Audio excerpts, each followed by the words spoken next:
Pimpinan adalah suatu perilaku dengan tujuan tertentu untuk mempengaruhi aktivitas para anggota kelompok untuk mencapai tujuan bersama yang dirancang untuk memberikan manfaat bagi individu dan organisasi. Tidak hanya laki-laki yang bisa menjadi pemimpin, akan tetapi seorang perempuan juga bisa menjadi seorang pemimpin. Kepemimpinan merupakan amanah dan tanggung jawab sebagaimana firman Allah dalam Quran surat An-Nisa ayat 59 yang berbunyi, A'udzubillahi minasyaitonirrajim, Bismillahirrahmanirrahim. Ya ayyuhallazina amanu atiullaha wa atiur rasula wa ulil amri minkum fa in tanaza'tum fi syai'in farudduhu ilallahi war rasuli in kuntum tu'minuna billahi wal yawmil akhir zalika khairu wa ahsanu tawila, yang artinya, wahai orang-orang yang beriman, taatilah Allah dan taatilah Rasul Muhammad dan ulil amri, pemegang kekuasaan di antara kamu. Kemudian jika kamu berbeda pendapat tentang sesuatu, maka kembalikanlah kepada Allah Al-Quran dan Rasul sunnahnya. Jika kamu beriman kepada Allah dan hari kemudian, yang demikian itu lebih utama bagimu dan lebih baik akibatnya.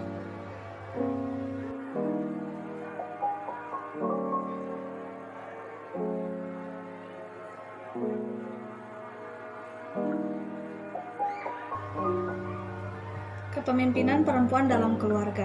Kepemimpinan perempuan dalam keluarga adalah kewajiban masing-masing yang dilakukan secara bersama-sama antara suami dan istri yang saling membantu, menjaga, dan melengkapi satu sama lain dalam menciptakan keluarga yang sejahtera. Suami dengan tugasnya yaitu memberi nafkah untuk keluarga serta membimbing istrinya, sedangkan istri yang dengan kewajiban taat kepada suaminya. Pemimpinan perempuan dalam ibadah. Terdapat perbedaan antara laki-laki dan perempuan seperti halnya ibadah sholat, yaitu dalam hal aurat dan tata cara berpakaian. Untuk ibadah sholat, laki-laki lebih diutamakan untuk sholat berjamaah di masjid, sedangkan wanita di rumah. Yang menjadi imam adalah laki-laki dan wanita sebagai makmum. Namun apabila semua jamaah adalah perempuan, kemudian tidak ada laki-laki, maka yang diperbolehkan menjadi imam sholat perempuan. Assalamualaikum warahmatullahi wabarakatuh. Di sini saya akan sedikit menjelaskan tentang kepemimpinan perempuan dalam masyarakat dan bernegara. Nah, sebenarnya kepemimpinan perempuan dalam masyarakat dan bernegara ini sudah banyak dijelaskan di dalam Al-Quran. Salah satunya di surat Asy-Syura ayat 38. Nah, ayat ini menjelaskan tentang umat Islam baik itu laki-laki maupun perempuan diberikan hak untuk diajak bermusyawarah oleh para pemimpin atau para khalifah. Nah, hal ini menunjukkan bahwa kaum perempuan diberikan hak untuk mengikuti dunia politik atau berpolitik ya. Di antaranya yaitu diberikan hak untuk memberikan suaranya dalam memutuskan suatu masalah atau memecahkan suatu masalah. Nah, dengan adanya hak suara ini berarti perempuan diperbolehkan untuk dipilih menjadi pemimpin dalam suatu masyarakat atau pemerintah bahkan negara, dengan asal perempuan itu tidak boleh melupakan tanggung jawabnya sebagai ibu rumah tangga dan melupakan tugas utamanya yaitu melahirkan dan sebagainya. Mungkin itu saja. Sekian dari saya. Wassalamualaikum warahmatullahi wabarakatuh.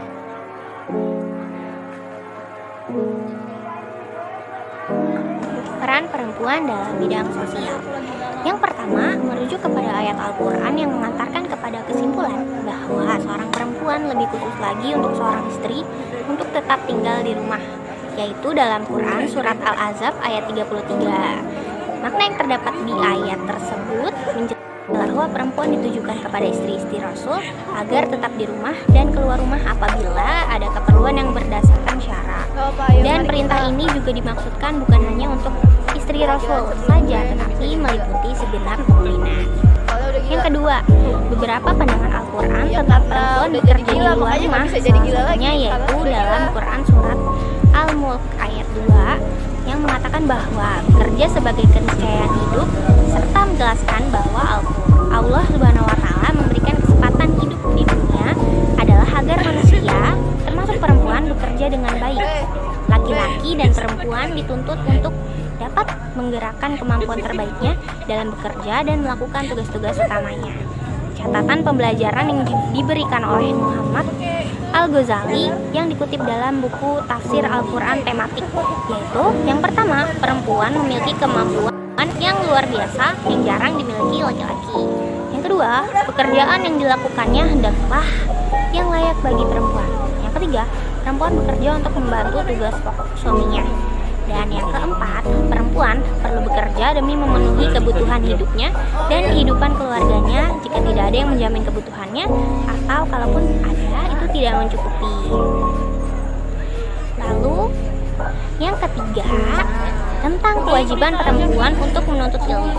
Al-Quran memberikan apresiasi yang lebih terhadap ilmu. Bahkan ayat pertama yang turun yaitu surah Al-Alaq ayat 1-5 tentang perintah untuk belajar, yakni membaca.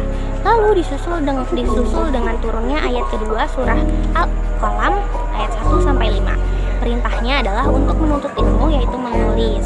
Al-Quran memberikan perhatian yang sangat serius dan pengetahuan. Dengan ilmu, maka akan terbuka kebenaran-kebenaran yang sesuai dengan syariatnya, sehingga mencapai keselamatan di dunia dan akhirat. Dan yang terakhir, yang keempat, tentang bagaimana peran perempuan dalam melakukan aktivitas lainnya.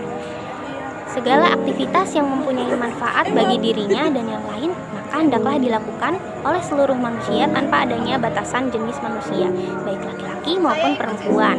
Berusaha dalam hal itu dianjurkan dalam Islam untuk dilakukan.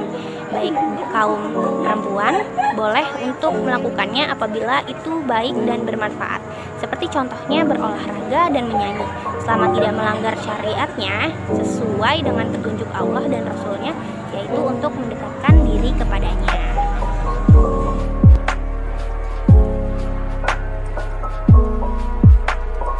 Perempuan dan kepemilikan. Al-Quran mengapresiasi terhadap kinerja perempuan, terutama dalam aktivitas amal soleh dan kepemilikan bagi perempuan. Kepemilikan perempuan dibagi menjadi dua, yaitu kepemilikan yang bersifat pribadi dan kepemilikan yang bersifat kolektif. Yang pertama, kepemilikan bersifat pribadi adalah semua harta warisan dari keluarga yang mewariskan hasil usaha atas pekerjaannya dan mahar dari seorang suami untuk istri. Dan yang kedua, kepemilikan bersifat kolektif, yaitu berupa hak wajib istri yang diperoleh dari seorang suami dengan bersama-sama suami dan istri saling menjaga dan mengatur keuangan suami dari suami tersebut.